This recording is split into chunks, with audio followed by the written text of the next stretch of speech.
intwari nibe ku rugamba.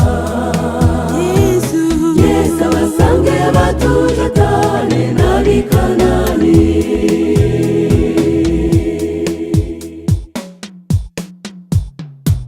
Igihe amategeko ya leta zo ku isi aza batakibasha kuturinda jye nawe, itegeko teka ubwo rizaba risohoye, ibihome byaje dore mugira amakenga.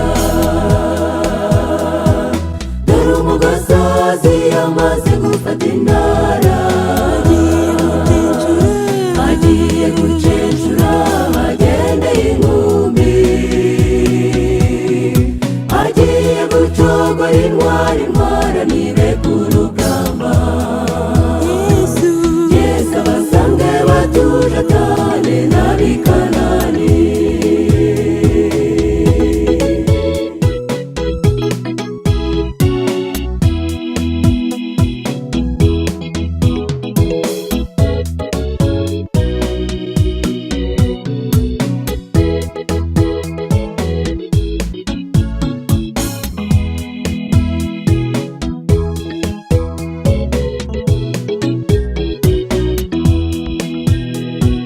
Nubwo uwo muyaga ufite imbaraga idasanzwe, namaze gusiga amaraso ku nkomanizo z'umutima wanjye.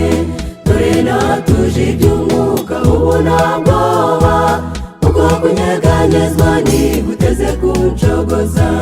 Nubwo umushishozi abona byansatiriye, akabona neza ku isi iri mu maheruka, iyo washishoje abona n'uburinzi, abamarayika inzovu n'ibihumbi bazaba biteguye kurwana urugamba. Uwo muyaga ufite imbaraga idasanzwe, namaze gusiga amaraso ku nkomanizo z'umutima wanjye. Dore natuje iby'umwuka ubu nta bwoba, uko kunyeganyezwa ntiguteze kunshogoza. Dore natuje iby'umwuka ubu nta bwoba, uko kunyeganyezwa ntiguteze kunshogoza.